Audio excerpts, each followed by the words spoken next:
The draft is over and OTAs are here, but the Vikings are still making headlines. Going into OTAs, the big question mark after we picked up Irv Smith Jr. is what is the future with Kyle Rudolph? So today, we will talk about that. So let's look into this Kyle Rudolph situation. I think there are a few options to go about this. One, the Vikings could just straight out cut him. Two, the Vikings could try to get some value and trade for somebody else with Rudolph being a trade bait. Number three, we could let him play out the rest of his contract and let him test free agency, and the Vikings could give him the contract extension that he oh so desires. So let's dive into this and let's look at each very specifically and look at all of the details. So let's start off with what I think would be the absolute dumbest option, that is to cut him before the season starts. Well, let's look at some of the logic. Here's some pros and cons. So let's look at it, and according to the Sports Track, his contract has no more dead money on it. So Vikings could cut him and just have $7 million freed up at the start of the season. $7.6 million freed up. The problem is, we have money, but what would we spend it on that late in the free agent process? If this would have happened, if the Vikings would have had the foresight to think about this and be like, you know what? We have so many tight ends we could draft and replace Rudolph. Let's cut him now and throw money at Dominican Sue, or even early on and re-sign Sheldon Richardson with this type of money, or even a couple of the lower tier players like Alden Robinson or Latavius Murray, some of these fan favorites that had to walk in free agency because we didn't have the money, but the Vikings chose not to do it. So at this point, it just seemed like a waste. I don't see a really big reason to get it unless another player gets cut, which the Vikings would love to throw money at, and that'd be the only way to do it, is to get in a bidding war and use some of this Kyle Rudolph money to sign. So that is an option, but you know what? I think this one is unfortunately a little bit likely, because the Vikings last couple of years have liked to get one surprising cut right at the end of the cuts in the training camp before the 53-man roster is all out. So Kyle Rudolph could be that guy this year. I would not be a fan of that, but it is definitely an option.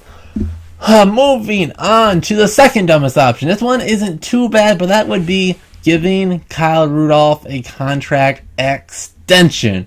Kyle Rudolph is currently the 5th highest paid tight end in the NFL. So getting this extension and maybe lowering the cap hit for this year, but like I said, it doesn't really matter. It would be a very interesting call, because I think looking at Kyle Rudolph's stats, he had 64 receptions last year, which were his second most. He had 630 yards, which were also his second most, but the biggest glaring hole in his performance last year was 4 touchdowns. That was his lowest since 2014. In 2014, he only played in 9 games and still had 2. So that lack of touchdown production, especially since the Vikings had no aspects of a running game whatsoever, is very, very alarming. Maybe just a fluke thing that happens. You would expect 5+ touchdowns for Kyle Rudolph. He is the 5th most touchdown, he has the 5th most receiving touchdowns for the Minnesota Vikings in team history. So that is the one aspect of the game that you're like, alright, this man's going to get me maybe somewhere in the neighborhood of 5 to 8 touchdowns every single year, and when he drops down to 4, that's just very, very disappointing.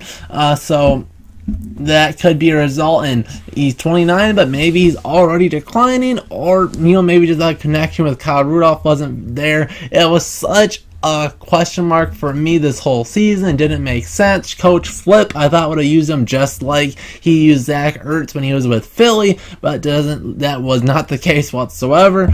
So maybe with the new offensive coaching staff, the Vikings could get more of a touchdown-friendly offense for Kyle Rudolph, and Irv Smith in the mix would be there too. And you know what? The Vikings wanted wide receiver 3. And I think a lot of fans went about it the wrong way. We weren't looking for a wide receiver 3. We were looking for a receiver 3. With Diggs stealing on the outside, Rudolph should have been thriving in the middle, but now Irv Smith could free him up so he doesn't have to block as much. So we would have 2 options for receivers. So there is that option there to have that, but that just seems like a lot of money with Irv Smith coming to the Vikings to lock down our veteran tight end who maybe getting phased out of the game with his best seasons coming when we had a run-first offense with Adrian Peterson. So I don't know how much he will look long-term, and I think he'll probably have to look elsewhere. So let's look at the other options. And they're both pretty close in my opinion, but I think the second option would be to trade him. Where he is right now, his trade value, like I said, coming off of a down year, 4 touchdowns, he does have 1 year on his contract, and if we could get a trade and sign offer where the team could get Rudolph and then extend him, that would make Rudolph very happy. Maybe he could go play with the Bengals in his hometown, whatever. But I think there'd have to be some type of an injury or something to get Kyle Rudolph's stock value to go up for some team to be needy enough to go out and get a tight end. I know there's been rumors that the Patriots have been going after him. There are definitely options, but what would the Vikings want in return? And you would hope it'd be something more than just a throwaway 6th-round pick. That it could be something, but the likelihood is not very high, but there are definitely options here. This definitely would not be a too bad of an option. It would give the Vikings either a nice little piece for this year or a draft pick for next year, and hopefully if there's an injury or something, you don't want to wish that on people, but that's going to be what will help his value. Maybe it could be something as high as like a 3rd-round pick or so, or maybe a good plug-in and play, or at least rotational piece on the Vikings offense or defense. So there are definitely some options there, and Rudolph still has that pedigree, the 5th best receiving touchdowns guy for the Vikings, and you can count him in for 5 or 6 touchdowns a year. A lot of teams would like that production, and they can just hope that maybe he had just had a down year. Maybe Kirk Cousins just wasn't Kyle's guy. So if the Vikings could talk that up, get some value, it wouldn't be bad, but I think the best option is just to let him play it out this year. We had this last year on this contract. The money isn't going to hurt the Vikings. We can overpay for Rudolph this year and literally not hurt the team whatsoever. Unless, like I said, there's that one guy that we still want to give the money to.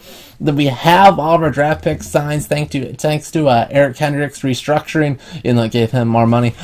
So I think just letting Kyle Rudolph play out this year, if he has a good season with Irv Smith and takes the Vikings offense to the next level, that is great. And if he does play good enough, hey, maybe he can earn himself a contract extension, although I don't think the Vikings would have enough money to outbid other teams in free agency.